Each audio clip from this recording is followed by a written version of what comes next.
अखिल sir, आपसे राजनीतिक बात नहीं, आपसे सनातन वाली बात समझा जाए। मोदी जी जो है वो पिंडदान करने जा रहे हैं 17 सितंबर को। मेरा सवाल ये है, सिर नहीं मुड़ाया उन्होंने, एक संस्कार के रूप में आता है शायद, एक उसमें अब जो भी कहा जाता है उसको संस्कार कहा जाता है, क्या कहा जाता है, लेकिन सिर मुड़ाया जाता है, वो नहीं किया उन्होंने। परिवार पिंडदान करने गया, भाइयों ने पिंडदान किया, उस दिन मोदी जी रोड शो कर रहे थे, वो कितना सही था।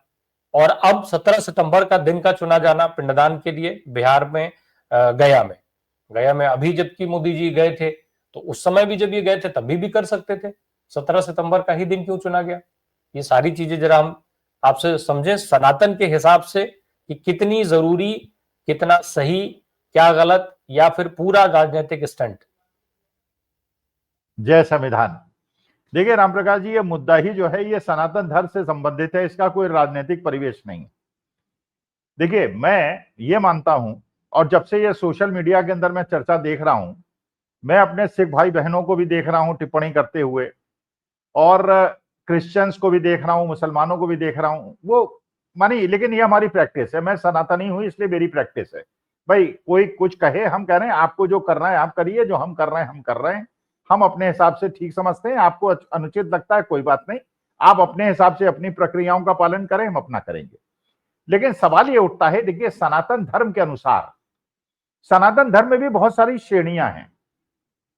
अगर आप ईस्टर्न यूपी में चले जाएंगे, अगर आप काशी में चले जाएंगे, तो माता की मृत्यु के बाद जो पुत्र है जो अंतिम संस्कार करता है वो कई दिनों तक चटाई पे सोता है और केवल एक दाल और रोटी खाता है और बिल्कुल अलग रहता है। वो बिल्कुल एक सनातन धर्म की उच्चतम श्रेणी।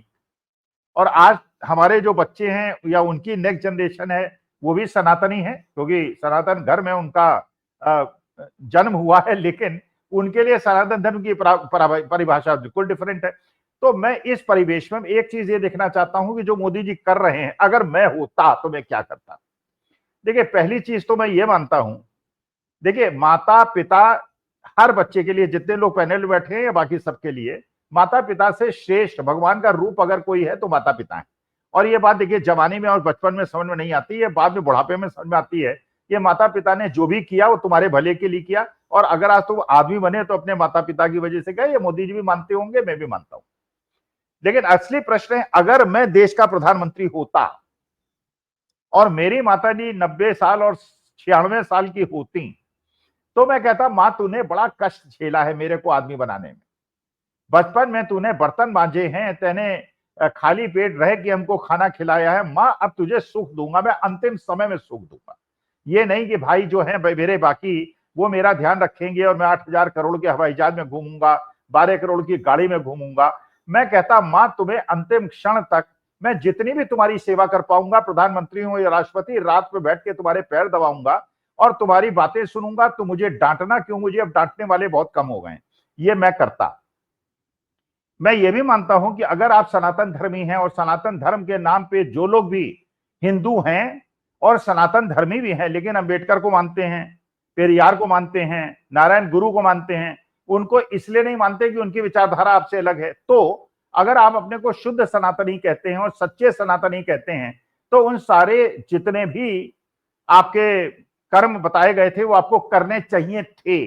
अगर आप नहीं कर रहे हैं कोई बात नहीं, सनातन धर्म में इतनी वैरायटी और इतनी छूट है, आप जो करना चाहें करें, जो न करना चाहें न करें। भाई आर्य समाजी मूर्ति पूजा नहीं करते लेकिन हिंदू हैं, और बहुत सारे ऐसे लोग हैं जो पाठी नहीं करते, वो हवन कराते हैं, बिल्कुल अलग अलग प्रकार की पूरा, और इतनी छूट हमने दे रखी है। लेकिन इसके बाद अब ये मैंने जो मेरा ज्ञान है, बाकी पैनलिस्ट बैठे हैं मुझसे शायद ज्यादा सनातन धर्म के बारे में उन्हें पता हो, जहां तक मुझे पता है देखिए पिंडदान तो एक बार होता है। और गया के अंदर अगर आप चले गए, गया के अंदर जाने का मतलब यह है कि बार बार हर साल अगर श्राद्ध आपको करना है, एक बार गया में जाके अगर आपने तर्पण कर दिया और वहां कर दिया, तो उसके बाद आपको दोबारा आने की आवश्यकता नहीं है, क्योंकि वो बिल्कुल आपकी प्रार्थना सुनी। ये मुझे क्या हो सकता है मैं गलत हूं, मुझे आई डोंट नो, क्योंकि मैं भी उस लेवल का सनातनी नहीं हूं जिस लेवल के सनातनी किसी, अगर आज आप दिव्य पुरुष को बुलाते हो बताते क्या होता है, अब तब उनसे पूछते क्या मोदी जी जो कर रहे हैं वो असली सनातन धर्म का प्रारूप है।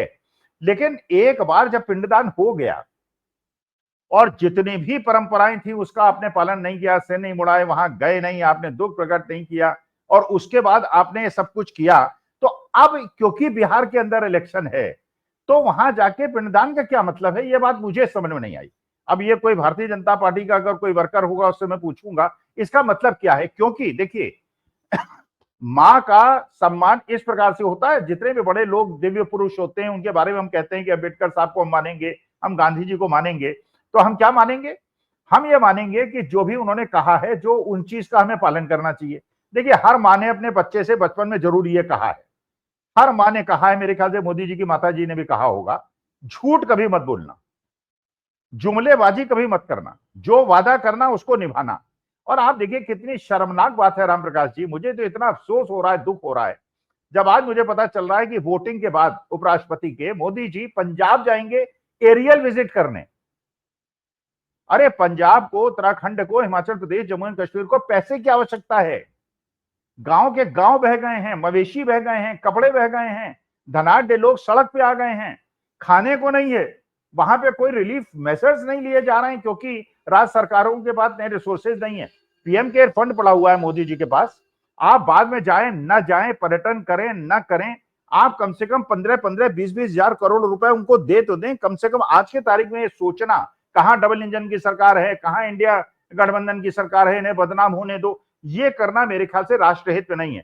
और जिस प्रकार से आप देख रहे हैं पड़ोस के देश में उन लोगों ने झुका दिया अपनी सरकार को, उन्होंने सोशल मीडिया से बैन हटवा दिया।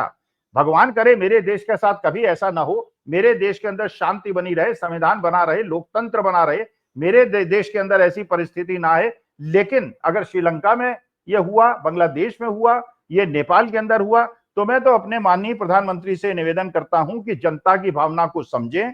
पंजाब के लोग जितने इस समय पीड़ित हैं, हिमाचल प्रदेश और उत्तराखंड में जैसे बादल फट रहे हैं, कश्मीर के अंदर बादल फट रहे हैं, वहां तुरंत राहत भेजी जाए, पैसे भेजे जाएं, पूरे हिंदुस्तान से लाखों हजारों टन वहां भेजा जाए, कपड़े भेजे जाएं, दवाइयां भेजी जाएं। अगर आप ये नहीं कर रहे हैं तो इस प्रकार का पिंडदान और श्राद्ध का कोई मतलब मेरे सनातन धर्म के अनुसार नहीं।